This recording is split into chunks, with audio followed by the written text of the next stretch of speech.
What's going on, everybody? Welcome into a fresh hour of CBS Sports HQ. I'm Jacqueline D'Agostino with Leger Douzable. Pete Prisco, we're heading into week 6 of the NFL. A handful of teams are sitting at 4-1. Pete, I can't get the opening line from your Power Rankings article out of my head where you said everybody stinks. They do. I mean, and look, okay, the second line did say, okay, that's a little harsh, but nobody's any good. We're still figuring it out, right? And there are, some guys on those 4-1 teams that we're talking about in the early MVP conversation. Of course, Josh Allen, Patrick Mahomes, they're always going to be in it. Baker Mayfield, his team's sitting at 4-1. Of course, he is in the conversation, Jared Goff. And don't let Dallas's record, 2-2-1, fool you from the fact that Dak Prescott is playing kind of out of his mind right now. He's not leading the league in passing yards. That's going to go to another guy, Matt Stafford, as of right now. But he was for a moment. Getting a look at the odds to win the NFL MVP. Josh Allen, the reigning MVP, is at the top at plus 135. Patrick Mahomes, plus 470. Then we have Baker, Jordan Love, Jared Goff, and Matt Stafford at 14-1. And then Dak at 17-1. All right, guys, so we're going to go through your MVP list. So if you were voting right now, what it would look like, and then we're going to kind of go down and break it down the line. So, Pete, kick us off. Your NFL MVP list, what does it look like as we're heading into week 6? Well, number one is the dude, Baker Mayfield, because that's who he is. I mean, he takes that team and elevates everybody around him. He's carrying this team that's been just decimated by injuries. And we saw that last week. Last week's game against Seattle might have been one of the best quarterbacking games we've seen in a long, long time. He was fantastic. The completion percentage was over 80%, and he still threw the ball down the field, which a lot of quarterbacks are not doing. I love what he's done. 4 come-from-behind victories. He's just carrying the team right now. So he's my number one guy in the MVP race. Jared Goff will be number 2. And if you look at their numbers, the Lions are just rolling on offense, and he's playing great football. 12 touchdown passes, as it says, to lead the league. Matt Stafford has been phenomenal. I mean, he's another guy, and another team that's not afraid to throw the ball down the field in a league full of teams that won't do it. He's doing it. 8.2 per attempt. I love that number. And then number 4 is Dak Prescott. I mean, it's close. The team's record isn't very good, but it isn't because of him. No. I mean, if they had any sort of defense in a couple of those games, they would probably have a much better record. I love the way he's playing. Okay, and there are some similarities, some differences, the main one being number 1, and then there is one guy that each of you don't have on your respective list. So, Leger, walk us through yours. Do you have Baker at number 1? I don't have Baker at number 1. Close, though. I have him at number 2, but Pete started from the top to the bottom. I'm going to start from the bottom to the top, right? Dak Prescott, we both started from the bottom to the top. I know. Now we're here. Right? Hey, you talk about what it is. Dak Prescott and the Cowboys, right? They're 2-2-1, not because of him, right? He's not leading the NFL in passing yards anymore. He's second in the NFL, but he's first in pass attempts. He's first in completions. And when you look at the offense, they have the number 1 offense when you talk about yardage per game. Daniel Jones, or Indiana Jones, as I like to call him. He's on here. Why can you not believe he's on here? Because it's crazy. I don't know. I just haven't seen enough from him. I know. What more do you need to see? Dak has been playing at an MVP caliber level before, so I trust him. I don't know if I trust the Daniel Jones that I've seen in 5 games. You don't see him on my paper, do you? Do you see right here? I see it right now. He's not managing it. He's 3rd in the NFL in pass yards. And he also has 6 touchdown passes. And he also has 10 total touchdowns. Yeah, but he has 6 touchdown passes. So, and only 2 interceptions. Actually, it's 9 total touchdowns. Let me ask you this. Is he even the MVP on his own team? Yeah, right now, Jonathan Taylor's probably the leading candidate for Offensive Player of the Year. He might be the MVP. But when you talk about elevating your team, that's what Daniel Jones has done for the Indianapolis He's played very well. We got to give him a lot of credit. Exactly. He shouldn't be on your list. He should be number 3 on my list. Whatever. He is elevated the coach. Right now, you know what? They're the number 1 seed in the AFC. That's the end of discussion right there. They're the number 1 seed in the AFC. Right there. That doesn't matter. They're the number 1 seed in the AFC. Baker Mayfield, to Pete's point, he has played out of his mind. I mean, injuries galore with the offensive line, the receiver position. If he gets the ball last speed, he's going to beat you. So that's why he's number 2 on my list. Number 1, right, the disrespect that Jared Goff got week 1 after losing to Green Bay was asinine. Like, as loud as people were and how wrong they were, that's how loud the apology needs to be. Leads the NFL in completion percentage, leads the NFL in points per game. People were saying, is it Ben Johnson? Was it Sean McVay? Well, neither one of those guys were who they were until they were coached or coaching Jared Goff. So some respect needs to be played to get Jared Goff. People were wondering what this team would look like because both coordinators left this offseason. Right now, he has them as probably the top team in the NFL. You know, it's funny. You mentioned the disrespect for him, disrespect for Dak Prescott all over the place. Same thing. 100%. I mean, and even Baker in his career, For most a lot of his disrespect. career, yeah. So these guys have all had a ton of disrespect, and they're bucking that trend and fighting against it, and they're all having great seasons. Absolutely. And I want to circle back to your number one, Pete, because it's Baker Mayfield. He's not the odds-on favorite, but just, I mean, should he be, in your eyes, over a Josh Allen or a Patrick Mahomes right now? Well, it's early. I mean, we got a long way to go. But early. if I voted, and I do have a vote, if I voted on it right now, Baker Mayfield would be my MVP. I love what he's done. I just think when you look, he played the first couple games without any offensive lineman in the spot where he's supposed to be before the season. That's incredible. He hasn't had Mike Evans for a couple games now. Bucky Irvin didn't play last. He didn't have Jalen McMillan. He didn't have Chris Godwin in the beginning of the season. And he's still putting up monster numbers, and he's carrying his team. I love the attitude, by the way. Did you see the video of him yelling at the fan in Seattle? Oh, yeah, I love it. I mean, that's just who Baker is. He comes to the play. He plays hard. He's tough. The team loves him.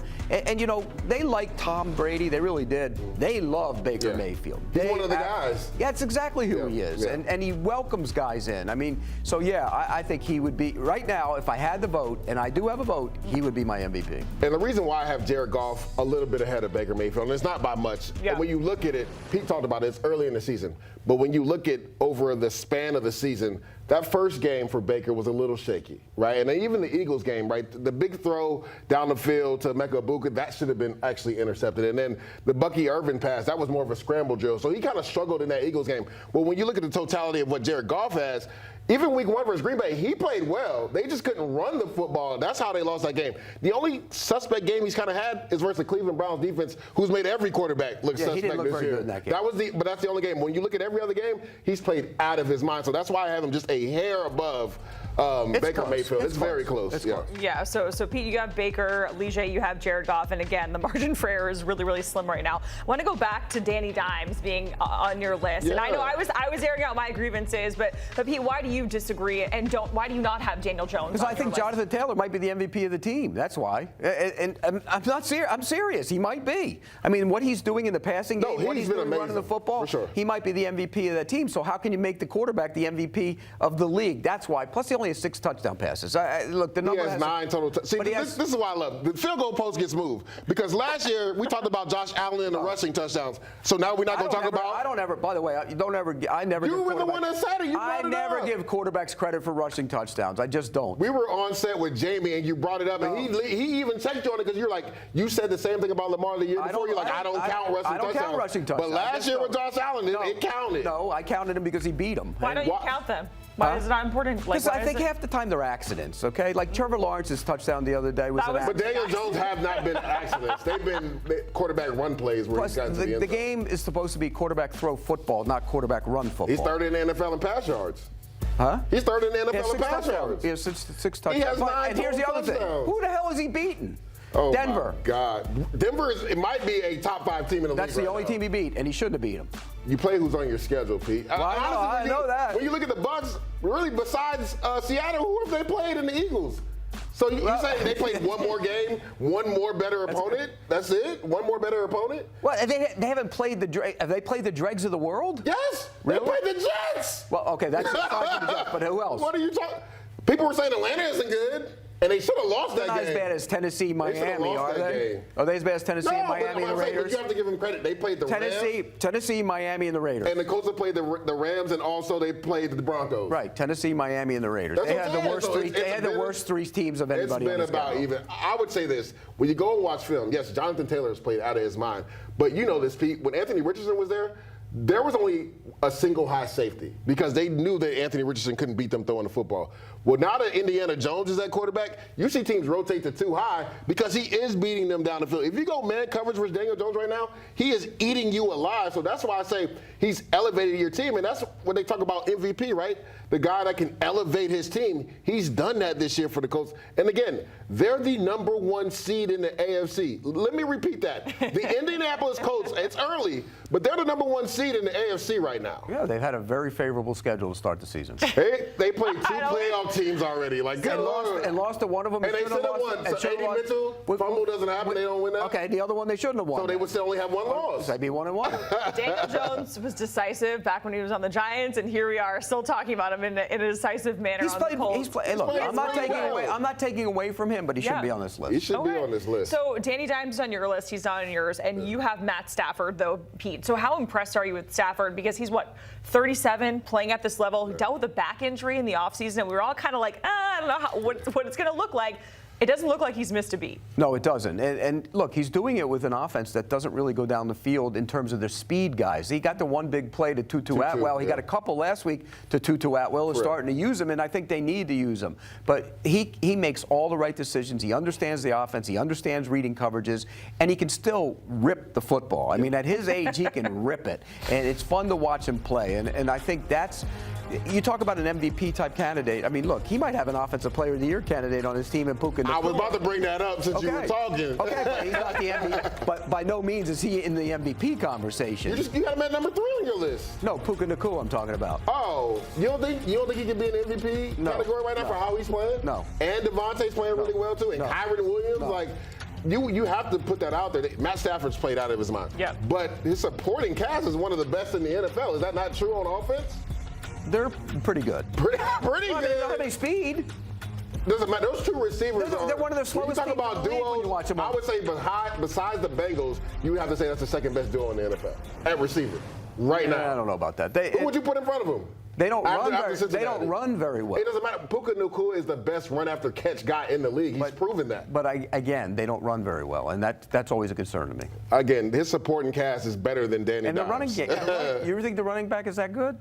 Kyron Williams? Yes, good. Kyron Williams is playing like an all-pro this year right now. Yeah, he's okay. Finally, we're going to save the best for almost last, Dak Prescott. And we already talked about it. The record has nothing to do with him. He is playing out of his mind. If the defense was maybe a tad better, to your point, Pete, they might be in some more of these games. But, Leger, can he keep playing loose like this, as we say, kind of knowing that, I have to do this because of my defense? Me and Pete actually were laughing about this last week, and for maybe some quarterbacks, they like it this way. Right, going into the game, you can spin it around, and for Dak Prescott, I think he relishes in this moment.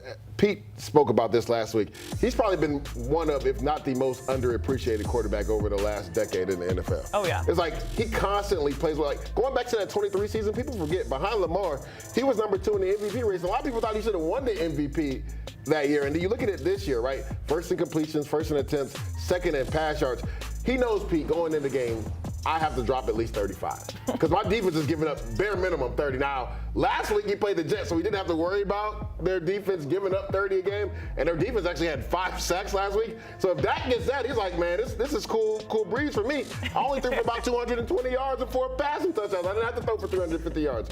But he knows each week that he has to lay it on the line. I go back to that Green Bay game, Pete, and it was masterful how he played that game. He was decisive, threw within timing. Micah Parsons was literally milliseconds from sack fumbles, but Dak Prescott was playing so fast that it didn't even matter. To me, that's what a MVP performance is like, what he did versus Green Bay. And he's going to continue to play like this. Yeah, and I said Baker Mayfield's game last week against Seattle might have been the best quarterbacking game of the year. That one against Green Bay might have been the second best, or it's right there in 1A. I mean, that's how good he was. The thing about him is he really hasn't had everybody together either. Yeah. The offensive line has been a mash unit. Those guys have been in and out of the lineup the whole time. The Pickens and Lamb together, not much. And so I think once they get everybody back together, they're going to be really explosive on offense. He seems so comfortable in that offense.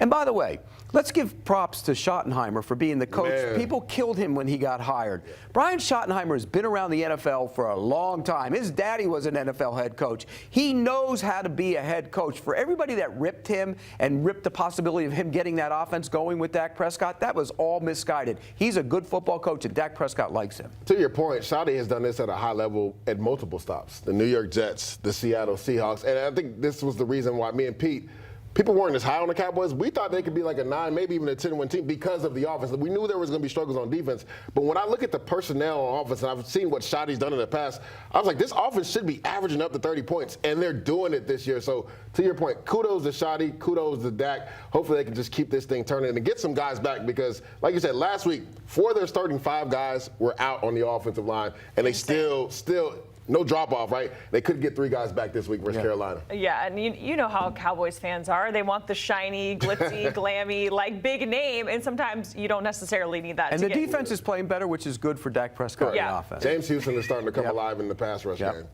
Finally, want to talk about the fact that Josh Allen is not on either of your lists. Pete, how come at this point?